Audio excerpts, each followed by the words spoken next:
महाराष्ट्राचं भाग्य किती थोर आहे। ही संत भूमी आहे, संतांची भूमी आहे।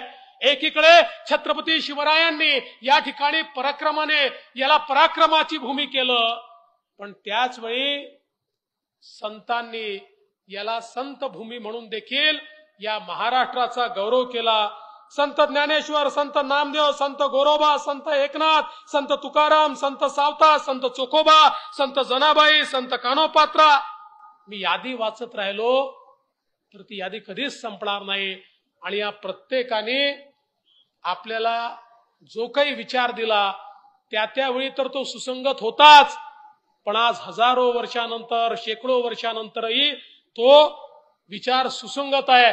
मी तर असं म्हणेन की एवढी आक्रमण झाली, सातत्याने या महाराष्ट्राच्या भूमीवर परकीय आक्रांते आक्रमण करत होते।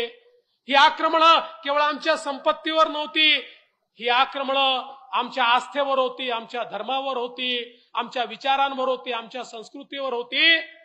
जगाच्या पाठीवर एवढ्या आक्रमणांनंतरही ही संस्कृती जिवंत राहिली, याचं एकमेव कारण आमची संतांची परंपरा होती, ज्या परंपरेनं प्रत्येक वेळी सामान्य माणसाला त्या भक्ती मार्गाने नेलं आणि त्याच्यामध्ये विजिगीषू वृत्तीचं बीजारोपण केलं, त्याला निराशेतनं बाहेर काढलं। किती अन्याय होत होता तरी देखील तुला त्या ठिकाणी जगावं लागेल, तुला लढावं लागेल, तुला तरावं लागेल, अशा प्रकारे या संत परंपरेने आपल्याला सांगितलं।